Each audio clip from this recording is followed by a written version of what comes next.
The Smiths were the kind of family everyone admired. White picket fence, 2 children, and a house that looked perfect from the outside. To most neighbors, they were a picture of suburban harmony. But to Lily Harris, living next door for 5 years, something felt off. At first, it was small things. Late-night lights flickering in rooms that were supposedly empty. The faint sound of voices behind closed doors when everyone said they were asleep. A garden shed that was always locked, no matter how mundane the day seemed. Lily tried to ignore it, perhaps she was overthinking. But instinct gnawed at her, something wasn't right. Then, one night, she saw something she could no longer dismiss. James Smith, the father, appeared outside the shed around 11 p.m., glancing over his shoulder as if someone was watching. He quickly secured a small metal case, then disappeared inside the house. Lily felt a chill run down her spine. She had no proof, she had only her observations. But the sense of unease was too strong to ignore. The next morning, Lily watched the Smiths leave for work and school. Nothing seemed unusual on the surface, but in her mind, questions began to multiply. Who were these late-night visitors? What was inside that shed? And why had the family always seemed so careful to conceal even the smallest detail?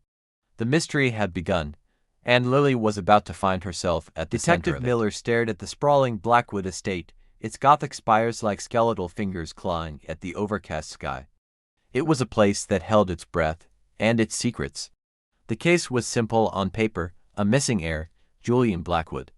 But from the moment he stepped through the wrought iron gates, Miller knew this was anything but simple. The Blackwood family greeted him in the grand hall, a tableau of polite indifference.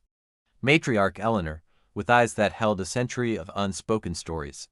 Her stoic son, Alistair, his hands clenched so tightly his knuckles were white. And the ethereal younger daughter, Seraphina, who drifted through rooms like a ghost, humming a tune that made the hairs on Miller's neck stand up. His initial interviews were like talking to a brick wall. They spoke of Julian's free spirit, his tendency to disappear for weeks on end. It was all too rehearsed, too clean, but people are never that clean. Miller started by examining Julian's study. It was pristine, except for a single volume of Edgar Allan Poe left open on the desk. A passage was underlined. The boundaries which divide life from death are at best shadowy and vague. Odd. He checked the security logs. The last time Julian was seen on camera was 3 weeks ago, walking towards the old, abandoned observatory at the edge of the property. The family claimed it was structurally unsound, forbidden territory, the perfect place to hide something. That night, under the sliver of a new moon, Miller made his way to the observatory. The door was locked with a heavy, rusted chain, but a nearby window was conveniently ajar. Inside, dust motes danced in the beam of his flashlight. He found a makeshift bed, some empty cans of food, and a journal. It was Julian's. The entries started frantically, describing a suffocating pressure from his family to uphold their legacy. Then, the tone shifted.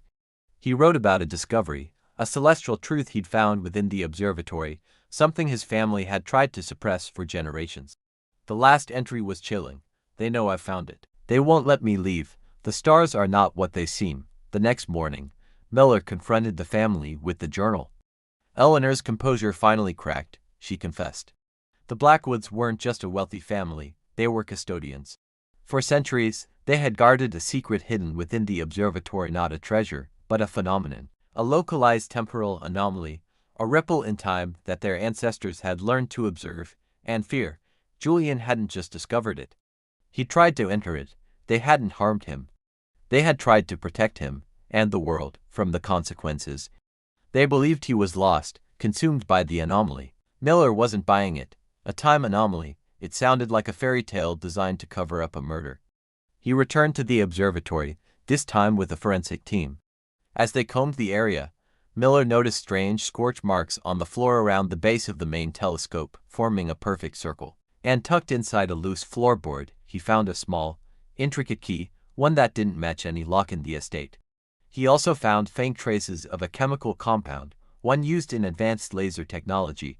This wasn't an ancient family secret.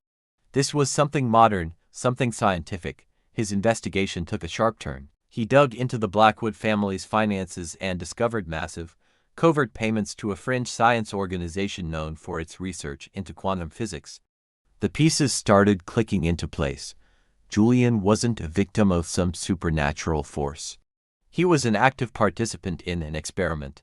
The family wasn't guarding a secret, they were funding a project. When Miller confronted them again, this time with bank statements and scientific reports, Alistair finally broke his silence. Julian believed the anomaly wasn't just a ripple. It was a gateway. He was convinced he could travel through it. The family, torn between fear and their love for him, funded his dangerous obsession. The day he disappeared, he had initiated the final stage of his experiment. The power surge was immense, and when they reached the observatory, Julian was gone. All that remained were the scorch marks and a deafening silence. They believed he'd either disintegrated or succeeded. Fearing a scandal and the potential dangers of their secret getting out, they created the story of the free-spirited heir. But Miller was a detective, not a physicist. He believed in evidence, not theories. As he was about to close the case as a missing person with unusual circumstances, he noticed something. The small, intricate key he found had a strange symbol on it. He recognized it from an old, unsolved case, a brilliant physicist who vanished without a trace a decade ago, leaving behind a series of cryptic notes and a similar key. The connection was undeniable. This wasn't just about Julian Blackwood anymore. It was part of a much larger puzzle. The Blackwood family's secret was just one piece of a conspiracy that spanned years, involving brilliant minds who were all chasing the same impossible dream: to conquer time itself. The case was no longer about finding a missing man. It was about finding out where or when he had gone. He pocketed the key. His investigation had just begun. This wasn't the end of the story. It was the beginning of a hunt that would take him to the very edge of reality. Thanks for watching. If you enjoyed this mystery, don't forget to like, subscribe, and hit that notification bell for more stories that challenge the impossible. See you next time. In the quiet hum of suburban life, secrets can fester behind perfectly manicured lawns and freshly painted fences. But sometimes, all it takes is one person paying attention for the entire facade to come crashing down.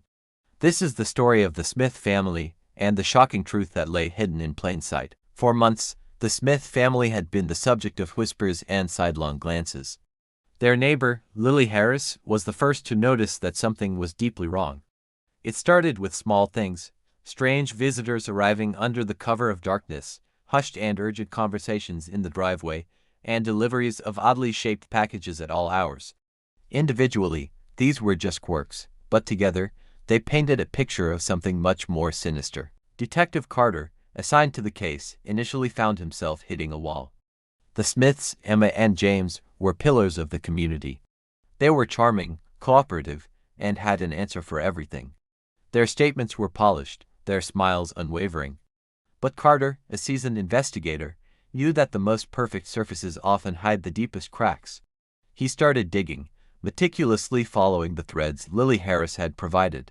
The late-night visitors, the unusual shipments, the contradictory stories, each was a piece of a puzzle he was determined to solve. The real breakthrough, however, came from a place no one expected. It wasn't a witness or a confession, but a hidden ledger tucked away in the back of an old filing cabinet, along with a stack of forgotten correspondence. This wasn't just a smoking gun, it was a full confession written in black and white. The documents laid out the Smith family's secret in excruciating detail, connecting every loose end, every strange occurrence, every lie.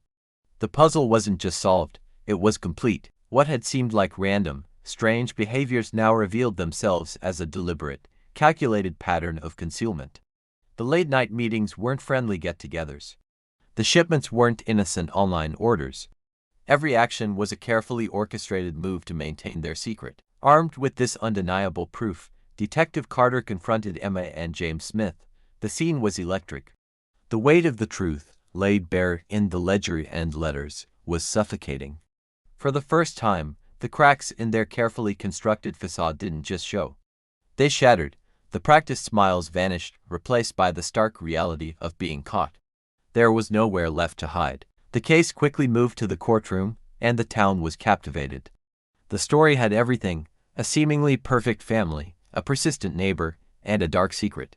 The gallery was packed every day with reporters, neighbors, and curious onlookers, all hungry for answers, all waiting to see justice served. The tension was a living thing in the room, thick and palpable. Lily Harris took the stand. Her voice was steady, her memory sharp. She recounted her observations, not with malice, but with a quiet certainty. She described the cars, the times, the hushed voices she overheard. Her testimony was precise and unwavering, a cornerstone upon which the prosecution built its case. She was just a neighbor, but her vigilance had set everything in motion. Next, Detective Carter walked the jury through the investigation. He was a master storyteller, weaving a narrative of deception and discovery. He detailed the patterns, the timeline, the damning evidence. From the mysterious contents of the garden shed to the log of late-night deliveries, every clue was presented with methodical clarity. The courtroom watched, spellbound, as the intricate web the Smiths had spun was unraveled, thread by thread. The image of ordinary suburban life was completely dismantled. What everyone thought was a quiet, respectable family was, in fact, anything but. The truth was far more complex and far more disturbing than anyone could have imagined. In the end, the jury delivered its verdict. The Smith family's secret was out, and justice, so painstakingly pieced together, had finally prevailed. It was a testament to the power of diligent police work and the simple act of paying attention. For Lily Harris, the neighbor who saw what others missed, the outcome was a profound lesson. It was a reminder that courage doesn't always roar. Sometimes, it's the quiet voice at the end of the day, saying I will look again tomorrow. Her vigilance had not only brought a dark secret to light but had also restored a sense of safety to her community. This case proves that some secrets can lie dormant for years, hiding in the most ordinary of places, just waiting for someone to notice. And when they do, a single observation can trigger a chain of events that changes everything. If you found this story of suburban secrets and meticulous detective work as fascinating as we did, you're in the right place. We uncover cases like this all the time, diving deep into the mysteries that hide just beneath the surface of everyday life. Make sure you subscribe to our channel and hit that notification bell so you never miss an investigation. Thanks for watching.